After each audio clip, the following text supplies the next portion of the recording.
What's up, y'all? Welcome back to Talk That Talk. I'm your host, Coach KB, Corey Bailey Smith. I wanted to talk to you guys today a little bit more about this podcast. So if you haven't been watching, we've been shooting episodes. We had college athletes come on as guests, and they talk their story. And they gave you guys some advice as high school athletes on what you can do to get to college, when you're in college, to actually maintain, and some things to think about as you move forward. Today, we're going to talk to somebody who has been to where we all dream of going.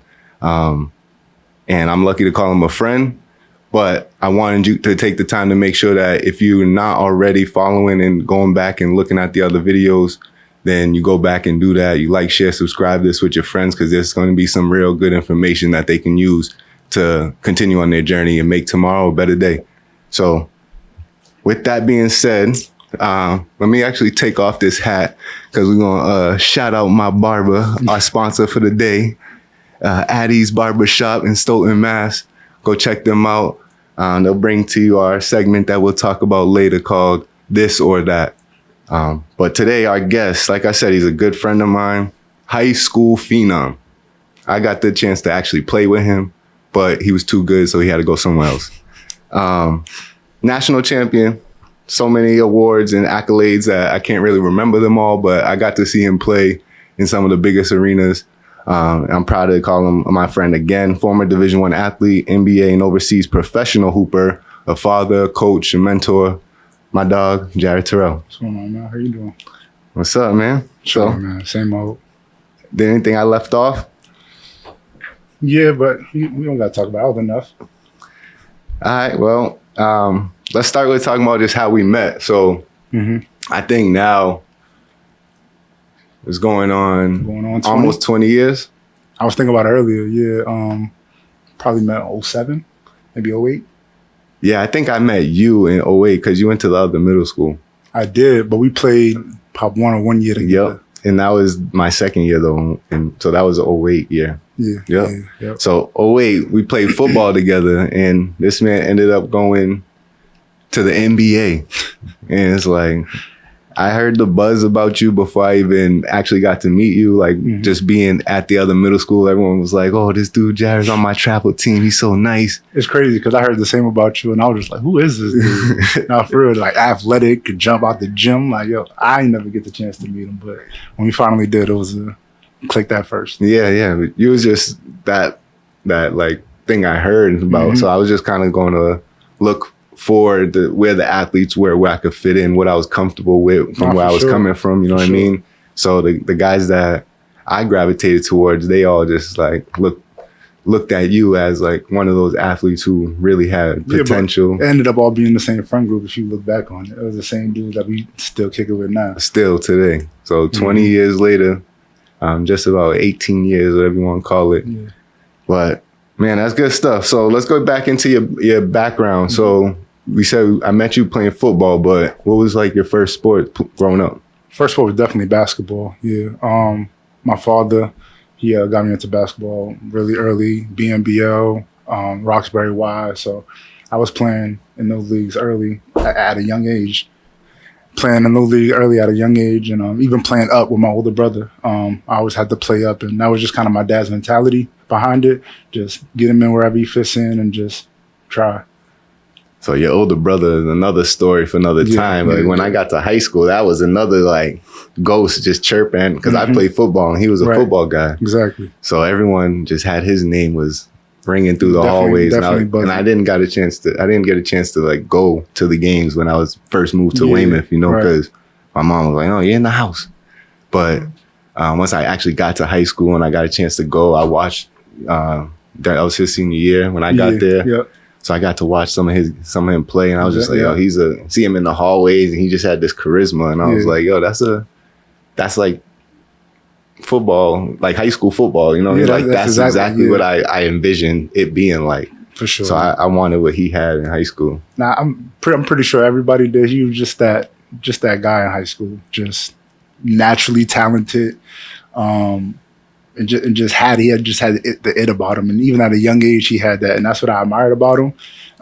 Probably the reason why I worked so hard was probably just subconsciously competing with him no matter where I was. Just had that in the back of my mind. So, and that's your older brother. So my older brother didn't live in my household, so I was the oldest in my house, you know? So I was the one that tried to have to set that example. Right. So I was always looking for outside influence for something that I can like aspire to be greater than, you know? So that's why I was always observant and just looking out for that. But shout out to Royce, man. You was a dog. Sure. But other than basketball and football, did you ever play any other sports? No. It was just basketball and football. You never was like a T-ball or nothing? I did have to play soccer one year because I was too young to play football. My dad made me play soccer, but that was about it. Where are your parents from? My dad's from Boston. My mother is from Weymouth. Okay. So I was asking, soccer, I mean like nationality. On a national level. Because soccer is a Caribbean thing. And like I feel like all Caribbean kids play soccer at Probably least at once, point, you know, if they have the means to. But you ended up choosing basketball. So just real quick, just to get it out the way, why did you choose basketball over football at the end of the day? Or what made you gravitate towards basketball more? At the time, I felt like I was better at basketball and I had a better chance because when I was playing football, I was young. At the time, I was a freshman playing varsity, wide receiver. I wasn't getting the ball much, so I didn't feel like my talents were being used. But we did have other guys that were talented on the team. There was Derek Newcomb. Like we just had guys that seniority. Like that's just how it goes sometimes. So I just felt I had a better chance at pursuing my dream in basketball. So that decision wasn't made until high school? No, so I played football my freshman year, obviously. Yeah. And then the summer going into my sophomore year was kind of when I chose, like, I decided, like, I'm just going to be straight basketball, and that's what I'm going to work on and focus on. Okay. And you didn't play your sophomore year, did you? Because that was the year we needed you, man. We went 11-0, man. Went to the playoffs and lost that year. Yeah, nah, I didn't. And one of our key contributors wasn't on the team, but we still went undefeated all the way up to the playoffs. So, and back then, it was only one game. Now you guys have like 3, 4, 5 games before you get to Gillette. Back then, it was just you play one game, and if you win that game, you go to Gillette. If you don't even get selected for that game, then you're not playing any more football after Thanksgiving. So it was a different setup. I like the way they changed it a little bit. I was a little before my time, I guess. I said it all the time, but that's another story. Yeah, we were pioneers and trailblazers. You know, we had to set the tone for everybody because even when you look at like my UMass career, like I went in there as their first year going FBS. So it's like the weight of that plus being a hometown guy. Yeah. Like there wasn't many guys from Massachusetts in that first class of FBS athletes. And out of those, there was like just the way that the position depth chart worked out. I was one of the guys that actually, one of the few local guys that actually got a chance to play very early. And then, you know, they started actually incorporating a lot of freshmen in later on in the season when we was losing all the games, you know what I mean? So everyone ended up playing. But like those first couple of games, just being able in my first game to get off the bench in rhythm. Yeah. Like coach was like, all right, Curry, go.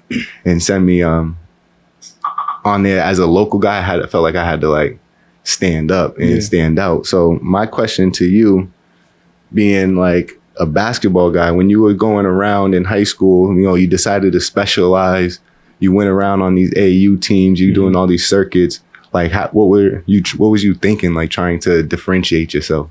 At the time, it was just hoop, man. Like that was the only focus for me, was just to play basketball and try to just get as good as I can be.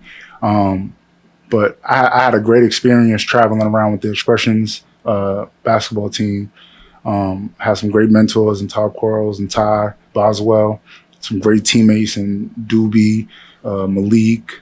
I can go down the list, but we had a great team and we went through some stuff, but I think it all benefited us by getting to EYBL. I feel like we all worked hard, we did our part, and we got signed to Nike. We got an EYBL, and I feel like that's when it really took off for ourselves and in the program in a whole. So I think just that experience kind of like started it off for me. And what would you say, like, before you even started thinking about college, like what was the furthest basketball got you to really give you that idea, like, you know what, I can do this, I can take this the whole way? Honestly, it was just a dream, man. It was just like, that's just what I want to do. Yeah, I at the time, I'm not knowing what I really have to do to get to that point. Like, you don't know. You don't see much coming from where we come from, and there's not many examples that were set at the time. So we don't know. It's just a thought and a dream. So I got to play in the Elite 75 in 8th grade, and that's kind of when I kind of stood out above a lot of the high school kids in my class. Elite 75, what's that? Elite 75, I don't know. I don't even know if they still have it, but it was like a showcase where they invite about 75 of the local kids in Boston, and they just have games, workouts, just practices, and just drills and stuff like that where you can work on your game and just showcase your skills. But there's AU coaches there, sometimes there's college coaches there, and kind of that's where I got into expressions at that point, and from there we just took off. So it's like a ranking kind of system where you can go just be evaluated and kind of see if you have a fit. At the time, that was kind of like how they did the rankings. They would come and see the local kids. Oh, what does he do great? What does he do great? What does he do good? You know what I'm saying? And that's kind of how they would rank it at the time. But at the end of the day, it didn't mean anything. It was just opinions of other grown men, right? Exactly. You hear it all the time about like all the stuff going on with the youth sports, and whether it be football, basketball, things being money grabs, people just doing it just because, all the participation trophies, that kind of culture stuff going around. What does like real basketball training look like? So if there's a whole bunch of opportunities out there, like people can go play basketball for their whole lives and still not develop into the best player they possibly could have become. So what does real basketball training look like when they get to that point? As a high school player? Yeah, we can say as a high school, like what should you be doing in high school? Definitely. But even like fundamentally going up to high school, what can you do that will actually, you know, qualify as training? My personal opinion is I think that people should just, or kids in general, should just play as much basketball as they can, whether it's 2-on-2, 3-on-3, 4-on-4, 5-on-5. Just play the game. Learn how to play basketball. A lot of the times when we get trainers, or the kids get trainers at a young age, they're so focused on just drills. And if you watch them go play, that's exactly what it looks like. It looks like they're doing a drill during the game. And that's not real basketball. Because there's only so many times in a game situation where you're going to have an isolation. And you got to learn how to move without the ball, how to be able to shoot, how to be able to pass. And I think those things develop from actually playing and being in game situations. So I think that's number one. Number two, if you do get a trainer, on top of the training, you still have to go play. But find you a good trainer, someone who knows what they're doing. They have a basketball background, preferably, and just go from there. And it's funny how, like, that's so opposite of what I would expect, like a professional to train like. You know what I mean? Like as a professional, you would want to make sure you're focused on the skills, but it's because you already have that experience of playing. I've been playing basketball. Right. I ain't been in multiple of these situations. I know what it feels like to be hurt, to be up, to be down, to be tired, to be, feel like I'm unguardable, or to feel like I can't guard somebody. You know, like you've been in multiple situations and relied on your team or tried to take over the game. For sure. I feel like that's something that a lot of kids don't have, and a lot of people our age, we learn that outside on the park, at playground in school. There was one summer, me and my man Pat, we went on 2-on-2 and just walked around the town and just went to, like, every day we picked a different court and we went and just balled up there all day. Anybody that came through, we were like, yo, let's go. Let's just play, man. We had 2-on-2s going the whole week and just trying to say we ran the hoop by the skate park. That's the idea. Yeah, we ran the Queen Anne's hoop. We went to Lake Street. Y'all wasn't outside. He was probably over there on a hardwood court or something. We was over there thinking we was tough on the basketball court, but you was probably out there getting to it for sure. But yeah, man, I do think that, what you said is cool. Like kids should be playing more basketball, and sure. I have a hard time now having kids. I know you have your son. Mm-hmm. Having my kids play in sports now, it just seems so backwards to me. Like, it's hard for me to sign my son up for soccer again or for a basketball camp or something, just because when I watch it, it just looks so chaotic. I want him to like be able to adapt and operate in that environment. But in my brain, I'm just like, yo, he's not really picking up anything or very minuscule things that he's actually getting from that environment when he's 5 years old. Yeah, I get it, but there has to be a starting point. And although we've been athletes and to some extent we can coach or teach, but unless it's getting done from somebody that has that background or somebody that's really invested in that, I think that's the best way to do it personally. Because even now, I could put my son through a whole. Even we were joking around the other day. I posted like putting my son through the drills because he wants to play football. He wants to play flag football. So I'm putting him in it. So I'm just putting him through the drills. Just what I know, just off of me playing from little league to high school and just seeing you and Sean and all of my friends that actually play football. Just picking up small things that I know I can do with him. And you're just joking around and you don't know nothing about that. I don't, but I'm just trying to give him everything that I got until I could pass it off to somebody else who knows what to do. No, facts. And that's the reason why I have a hard time signing them up with the organized stuff, is because we can do all that stuff in the driveway, dog. I don't got to go spend the bread for you to go over to the park up the street and go stand there around while 20 kids try to kick a ball in a soccer goal. Right. Like, if that's the case, we'll go get 20 reps at the field right behind them every Saturday morning. Exactly. And that's my mentality. And it's hard to make the time to do all that. So I understand why people schedule that. But then again, it comes into playing. They can't do that by themselves. They have to be with a team or organize where they can have like the game situation happen. Okay. Well, speaking of teams, let's talk about your high school experience, because you were on quite a few high school basketball teams, if I do recall. Yeah. You want to go through your high school journey from, when you, like you said, you entered Weymouth as a freshman to when you graduated, and some of the post high school, like college recruitment stuff. Yeah. So I spent my first 2 years at Weymouth as a freshman and sophomore, and then I decided to go to prep school, went to New Hampton for a year, and then I transferred from there and did my last 2 years at Brewster Academy. Can I pause? Like, why did you say you decided to go to New Hampton for a year? It wasn't, I didn't decide to go there for a year. I chose to go there. I was going to do the rest of my high school career there, but some things just didn't pan out. Okay. And then after that, how did you get from there to Brewster? Was it a coach or? Yes. So my AU coach plugged me in with the Brewster Academy head coach, Jason Smith. Shout out Jason Smith. He's still coaching there now too, isn't he? He is. Yeah. So that's how that happened. And when I got there, it was just a great connection between me and the coach. And then he's just one of the best recruiters in the nation in high school. So that was kind of easy, just putting guys together. And he made a great team, made it to the national championship my first year. Ended up losing, but we did win a knapsack championship. And then my second year, loaded with NBA guys, Jonah Bolden, Donovan Mitchell, Devontae Graham, myself, Isaac Copeland. So we had a great team that year. I think we only lost 2 games. Well, those are some names you said. That was all on one team? My second year, yes. Jonah Bolden, Chris McCullough was on that team as well.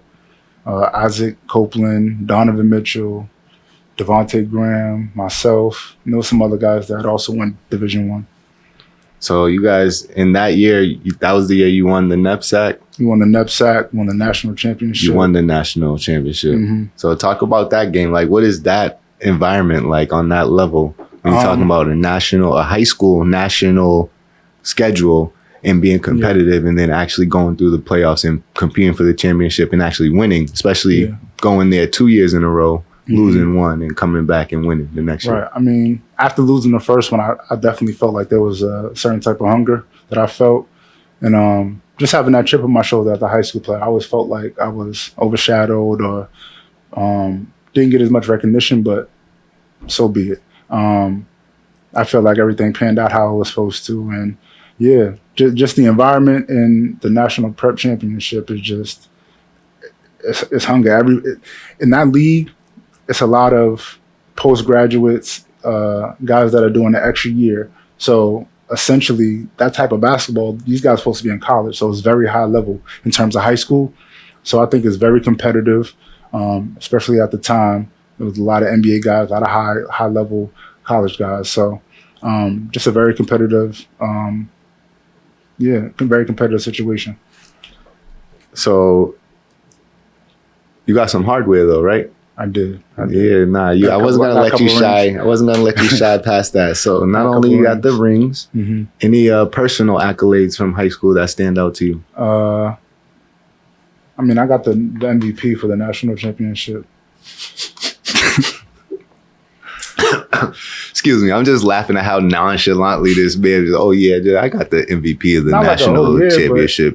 Just that game. I was just the best in the title personally, game. Personally, I was more focused on the ring because I had lost the year before. So I'm saying I got a chance to go get it, but didn't take full advantage of it the first time. So and you're a team guy, so that's a team thing. You know what I mean? I feel like when you're playing ball as a kid growing up you want to get better yourself, but like you said, if you don't have that community, that camaraderie, if there wasn't a bunch of kids playing ball in your neighborhood, maybe you was at the hoop working out every so often, but you was looking for that.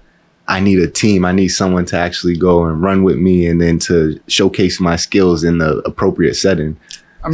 You can go play basketball and shoot around by yourself. There's always a time and place for that, especially as a young kid where all you need is a ball and a hoop to go. But at the end of the day, you want to play. You want to get up and down with your friends. You just want to play, whether it's 2-on-2, 1-on-1, 3-on-3. You just want to go play. So I feel like that was the mentality back then, and I feel like that type of mentality needs to be brought back now. Yeah. And, when you say go and play, I feel like there's kids that are afraid of getting hurt. And it's like environment does matter. You can't just go and play with everybody. No. But if you can go and find a good group of people, or even like your team that you work with, you get them together and you guys play 3-on-3 and you got 6 of the 10 guys on your travel team, or your high school team, actually you get your coach to enroll you in the summer leagues and different tournaments on the off season. Like that stuff helps build camaraderie, helps you learn just basketball skills, playing against other towns that you don't usually play against. Just playing with each other, learning each other's tendencies. So it's just a lot easier by the time it comes to the season. Like the little things about each other. And I swear it goes a long way. Even going out to eat with your teammates, just hanging out. Those little things will go a long way in the long run. And one thing that a personal skill that you can gain from that kind of, activity as a high school is just networking. Networking is a skill that when you get older is something that you're going to need to rely on in order to actually make things happen. Like in order for me to be sitting here right now today, I had to know Justin. I had to know Jared. I had to have connection with these other athletes in some form of some capacity, kept in contact with them because I'm no longer in their vicinity 24/7, right? Whether it was I was their high school coach or whatever. It's like I don't see them every day anymore, but we maintain that connection. Maybe some of them I actually have been training. Maybe some of them, you know what I mean? The people that I just have been talking to, my network have provided me so many opportunities. One of which I'm going to be coaching football and track and field up at Middlesex School. Congratulations, by the way. Thank you. I'm also going to be working in admissions. So I think that's the more impactful part though about it is I could have coached a lot of places. In Middlesex, I did have a coaching connection, but being able to actually put myself forward for my own role and job in the school, especially doing something like working in admissions where I'm helping people get the opportunity to come to the school and benefit from what the school has to offer. Right. That's something that, I take pride in that. I'm able to do that now. And then coaching football or track is just a bonus on top of that. Yeah. So I'm gonna have fun. But speaking of coaches, all right, go back. Sorry. Your college recruitment. What were your options coming out of high school? Real quickly. I had a lot of schools. I can almost every school in the country for the most part. But the 5 that I focused on at first were Oklahoma State, University of Rhode Island, Providence, Cincinnati, and I think Boston College. I think those were the 5 that I was focused on when I was coming out. I ended up committing to Oklahoma State, and then due to some other stuff, I had to decommit and actually go through the whole process again, visits, talking to coaches, all of that recruitment stuff. So you were able to get like all your officials back and stuff? Like you took official visits before you committed? So I only took one official visit my first time going through it. Okay. Yeah. I only took one official visit, and then, which was Oklahoma State, probably the reason why I committed. And then definitely the reason why you commit. Those official visits are intriguing. They very convincing on the official visits. If you haven't been on one, I would say just make sure you're going in there with an agenda of what you want to get out of it, and don't be distracted by all the hoopla. Man, there's a lot of stuff going around on a college campus, especially if it's your first time there. Especially if dude just got out of practice and it's a Friday night, and then the coach is asking them, hey, can you take this little high schooler around? Yeah. They sitting there like, dog, all right, yeah, I got you, man. But where's the bread? And then let me see, where's this kid at? Yeah, I'm gonna meet him and we're gonna talk to his parents. But let's go, man. Let's go do something. Mm-hmm. If you don't have the right environment or you not focused going in, could be very distracting. Just have the right idea behind it. Like, just go in, knowing what you want, knowing what you want to get out of it. Because the coaches could sell you something and it will be completely different from when you get on campus, right? There's a lot of times we done seen it. So just go in there knowing what you want, find your fit. Don't go anywhere just because of the name. Don't go anywhere because coach promised you something. Go where you fit. You know what I'm saying? So I think that's what's important. Yeah, I feel like that's hard. Though to see as a 17, 18, 19-year-old is like, I could see myself having a role inside of this whole system. When you're not even thinking of basketball, you're thinking about, like you said, I'm just trying to hoop. I think there's a whole different aspect to it now from where we don't view it as the NIL. Like, we don't have that. We didn't have that part of it to influence us. So I feel like I said we. I you generalize it or you incorporate yourself because you was on some national trips. Ain't no one ever slid you nothing like, yo, no. You leave Brewster and come over here. Never. I never got robbed or anything like that. But we didn't have that part of the process. So I think when they're viewing it, they're like, they're also looking at numbers. We didn't have numbers to look at. We're solely looking at the name of the school and how we fit in the system, or if we fit in the system. There's a whole different aspect that they have to go through or view it from because of the money involved. And it's hard to turn down money as a 17, 18-year-old. Yeah, no, 100%. Especially, like you said, come where we come from. Everyone has a different dynamic, but there's a lot of things that go on in the everyday world that people are trying to run away from and using football or basketball as an escape. And having that out to go to college and being like, we made it, and getting paid now to do that, y'all never come back. Someone just told me the other day their sister is Michigan volleyball. Mm-hmm. I wish I remember who I was talking to. Michigan volleyball, she's getting like 30 racks a semester. That's crazy. Just for being a part of the Michigan Wolverines because they revenue share with their teams now. It's crazy. So all the athletes get whatever. Yeah. So 30 bands a semester, bro. That's my salary, bro. That's what I work hard for every day. All the other stuff is extra. You know what I mean? And it's crazy. They're working too, but I didn't put my time in on the football field, and they cut me a retro checker for like $2,500 for the settlement, the giant lawsuit settlement, class action lawsuit, whatever. I was like, all right. But like I said, before my time, man. But might have been born 10 years early. I wanted to talk about in college though, like before we get to like your whole experience of college, there's one person that has been real impactful in the basketball world that you had an opportunity to be real close to. I want if you can talk a little bit about Coach Dan Hurley and what he's like and, what he instilled, or if there's anything you still take away from what he taught you. Yeah, just a great guy to be around. I don't think I could ask for a better college coach. Just very intense, very purposeful, and he moves with intent. He moves like he's trying to get something done every day, and he brings that out of people. And I think that was what was most important. He was able to get everybody on that wavelength where everybody's working hard, everybody's on the same page.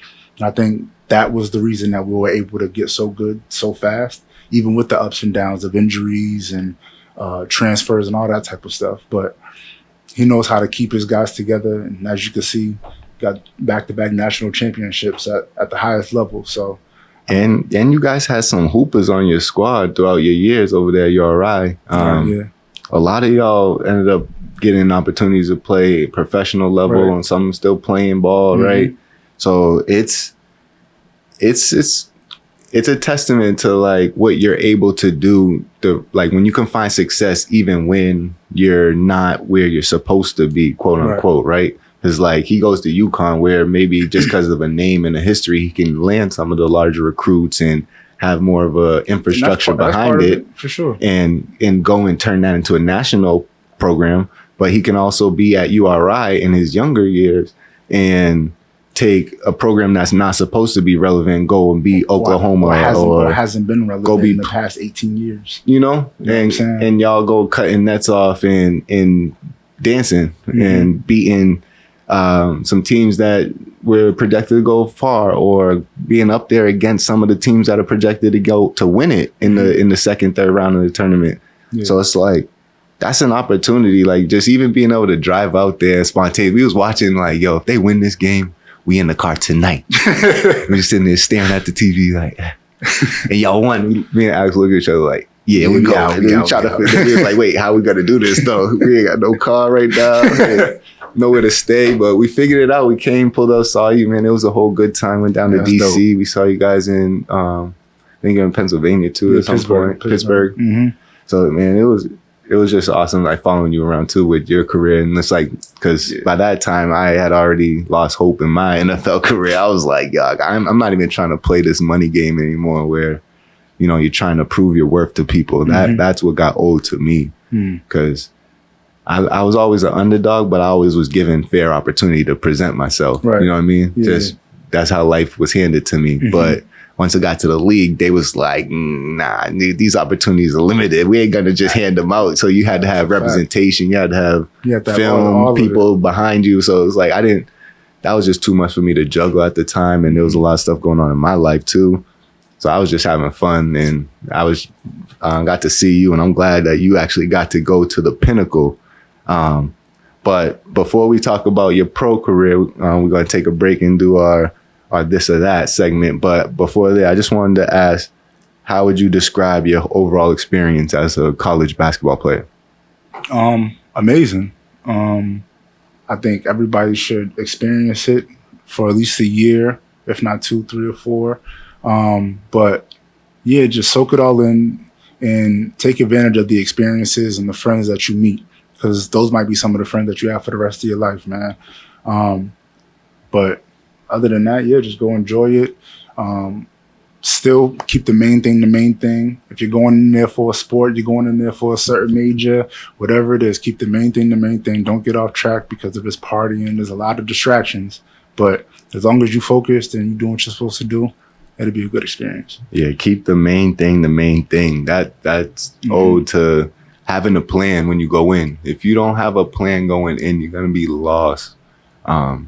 And I was lost. It's like looking back, I was lost, man. And it's not like I had zero guidance. I had a little bit of guidance, but it wasn't experienced guidance. Like I wasn't talking to people who's been there before. It was all people that I just looked up to or that were older than me.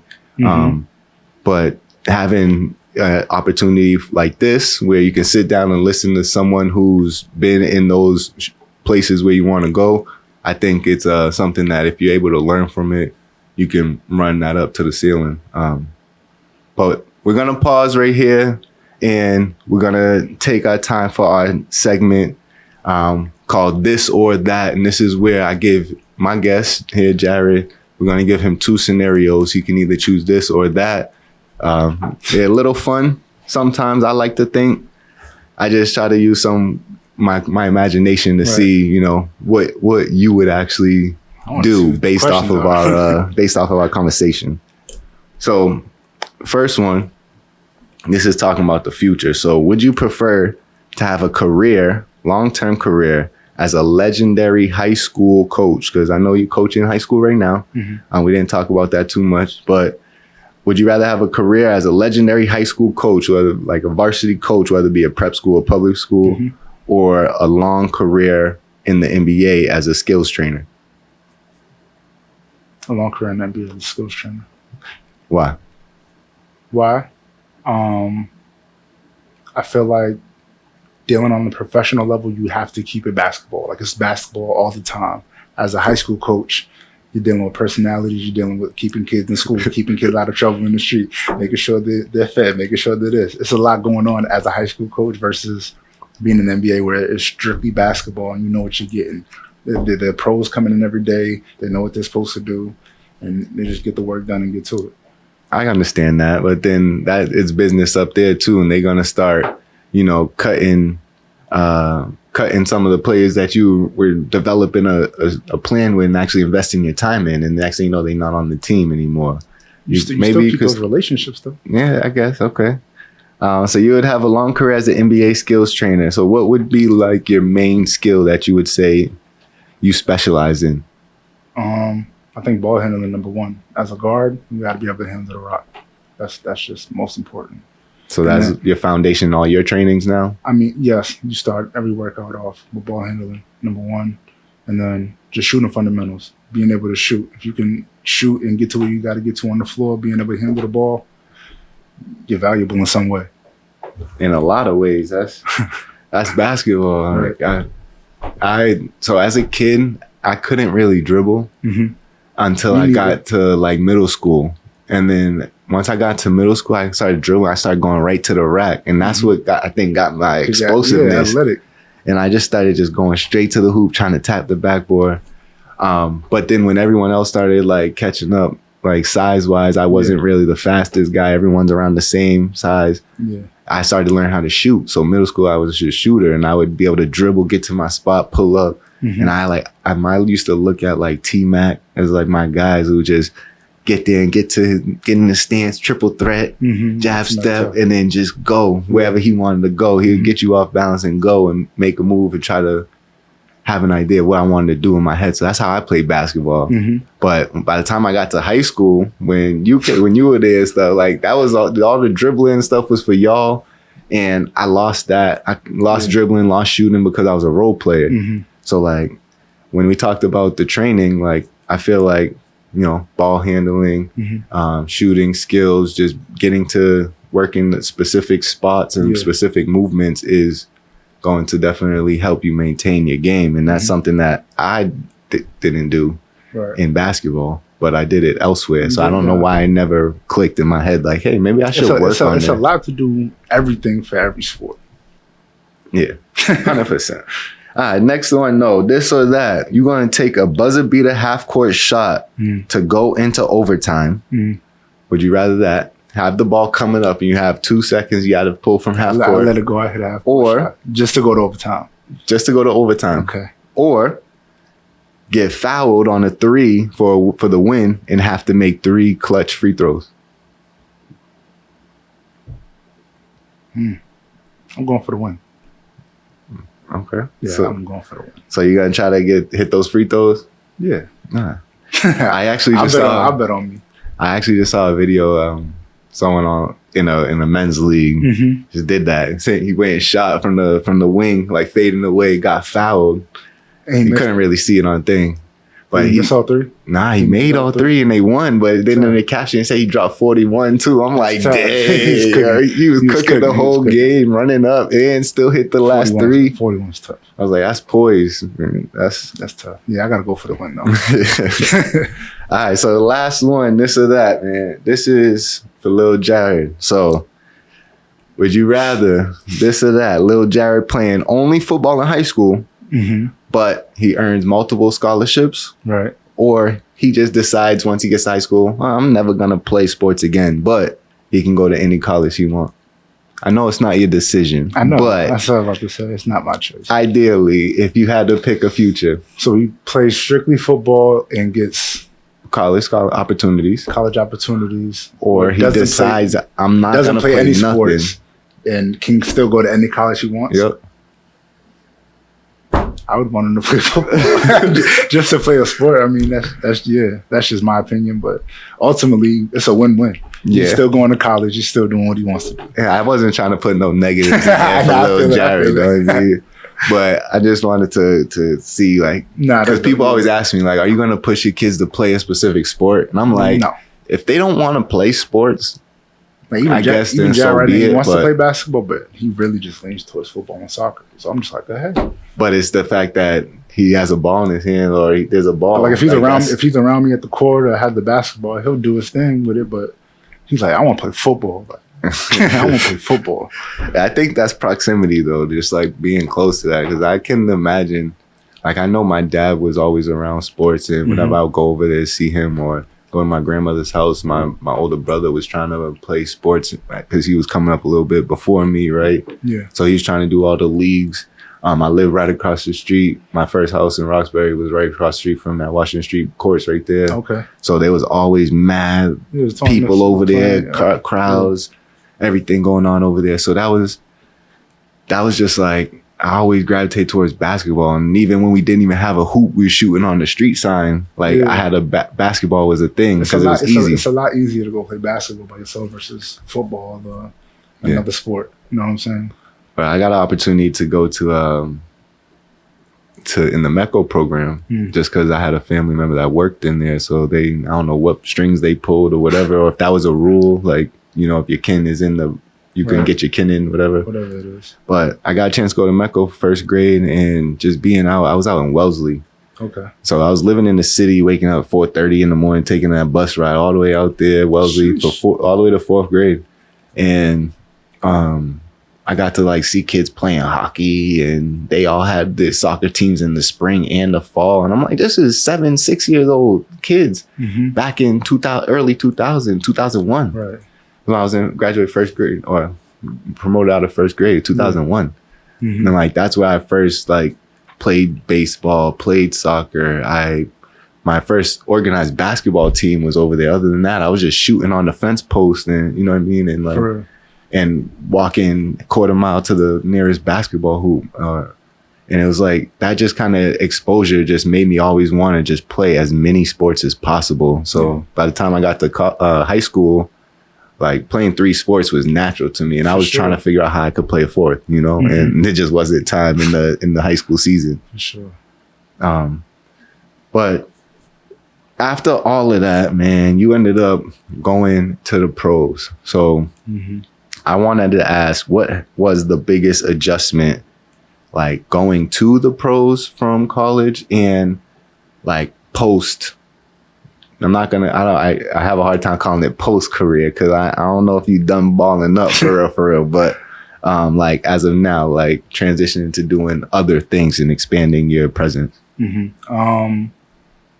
So like just what adjustments have you made after college? Adjustments like going into being a professional. Yeah. As far as I'm gonna start outside on the court. The speed, the strength, the conditioning, the time spent doing it. Because as a college athlete, there's such a tight schedule that you're following. And yes, you have your time to get your extra work, but it's practice, weights, study hall. You got this, like it's chopped up into blocks. And as a pro, you have 2 hours, 3 hours, 4 hours, whatever it is. That's your block for the day that you're working.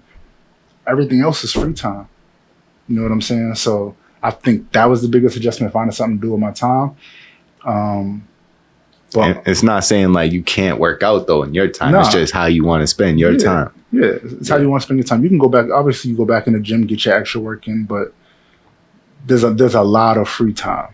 But as far as on the court, I think my biggest adjustment was adjusting to the speed of the game, understanding how to, because it's a different game. College is a completely different game from any professional game. Yeah, 100%. You know what I'm saying? So learning how to play that game, move the different movements, the terminology is different. You know what I'm saying? So there's a lot of intricate things that go into it in the transition. Yeah, so I shout out to Coach E, man, but I used to have a D coordinator who he was an old school dude, like Big Ten football back in the day. He coached with Saban at LSU, but he used to say that, like, he was there my freshman year at UMass, and he used to say the game's moving too fast for you guys. It's too fast. You're watching like this. You got to see it like this. And he used to do that, yo. He's this old Italian dude. I used to sit there and I used to just try not to laugh in the meetings, but he was dead serious, bro. He's like, you like this. You know what he means, though? See it like this. And I didn't for the longest time. I was just out there just trying to figure out the playbook, run plays. I'm like, yo, this dude's bugging. Like, yes, they're fast, but I'm running. Like, you want me to run faster? Okay. But he just means you just got to know it through and through, right? By the time... you got to see it before it happens. By the time, bro, I got to, like, the end of my college career, like, I was the best football player I've ever been. And I felt like, you know, like, even to this day, like, I feel like my career was cut short because I didn't believe that I was as good as I was in my brain. And I knew so much, like, football wise, and how to actually put myself in the right spots, how to play, how to give myself the advantage in almost any situation, how to recognize things, tendencies in the offense. Right. Like, I studied football for 4 years where I was actually like learning and immersing myself in it more so than I have before. I was playing off of the instinct. So just that time that I put into it just helped me become that much of a better player. Doing all of that, them 3 years and 3.5 years leading up to your senior year, it ended up just becoming natural, bro. And I felt the same way going into my senior year. I was in the best shape I ever been. I was moving like a machine, I felt.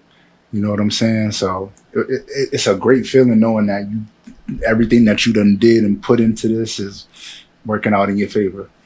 And there was, for me, it was like,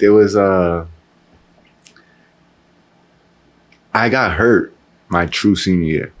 And that was when I don't know if I told the story on the podcast before, but this is when, like, I felt like I was to the league, bro. When I say, like, nothing was stopping me that year, nothing was stopping me until I got stopped. Literally, someone literally stopped me, bro. Like, tore my whole LCL, my hamstring, busted up my knee on the last play, like in the last 30 seconds of the game in the second game of the season. And I already had 21 tackles and 1 pick in 2 games. Dog. And talk about. And I was ready to, like, I was trying to go on a coast. That was my 8th interception in college. And that was within the first 2 games of my senior year. So I was ready to go and try to get 5 that year alone, because I only had, the most I ever had was 2. So I was like, all right, let me go get 5 this year. And I was on a thing where, as a safety, but I also wanted to lead the team in tackles over the linebackers. My dog Jovan, shout out Jovan, dog. He's still balling in the CFL. He just had his 100th game in the CFL, man. Shout out Jovan. But I wanted to beat him in tackles every game, and like, that was just the mentality I had. And it was like, I didn't know that I was gonna get hurt, but I lost the vision. And I lost pushing forward for everything. So that was what really, like, I didn't believe I was ready. But putting in that time, putting in the energy, really listening to everybody, adjusting, taking care of yourself in the meantime when you do have the free time. Like, being able to hold yourself accountable, like all the stuff you said that you have to adjust to when you go to the professional level. I feel like that's stuff that I'm trying to get to these kids to realize now. So my last question for you, dog, would be, what advice would you give to these high school athletes that are looking to, like, play college basketball or go beyond, or just play sports at the next level in general? Just keep your head down and work, man. That's the most important thing. Just like I said before, to keep the main thing. You know what you want to do. If it's basketball, you know you got to have a schedule broken down. When you're working out, also watching what you eat. I think nutrition is a big thing. Taking care of your body, rehab and recovery. You Yeah, and just always finding different ways to work on your craft, perfect it, and putting that time in. I mean, timing is probably what separates everybody. If you put that time in, it's going to show. You hear that? So y'all got to put that time in. Y'all got to put the work in. Y'all got to just want it and go out there, play ball, get your kids out there early, have them playing ball, have them having fun, building that camaraderie. But at some point, you got to focus on the skills and lock in and really figure out and draft a plan for what you want your future to look like, or what you want your child's future to look like, whatever it is that you're trying to do. But Jared, man, I appreciate you pulling up. I know we threw this together kind of in a week or so I appreciate your flexibility. Sure, appreciate you for having me. But I learned a little bit about you, man. I think our viewers can get some real information from what you were feeding back. Like, you've been in some places that a lot of people, like I said, would only dream of being. And the fact that, you're still sitting here humbly saying, I was the MVP of that game or whatever. And it's like, it wasn't about that. No. And it wasn't about the recognition at the time. It was just about the impact you could have. And I mean, there's so much more that we all wish we could do, but I think that you're just getting started on your journey, bro. So appreciate it, man. I wish you the best of luck. Same to you. Anything you want to say to the camera real quick? No, I ain't got nothing. All right, man. Well, this is Talk That Talk. I'm Coach KB here with Jared Terrell. Man, we'll catch you next time. Got a couple more episodes in this series, so make sure y'all tune in again, like, share, subscribe, and y'all be safe, man. I'll see y'all. Peace.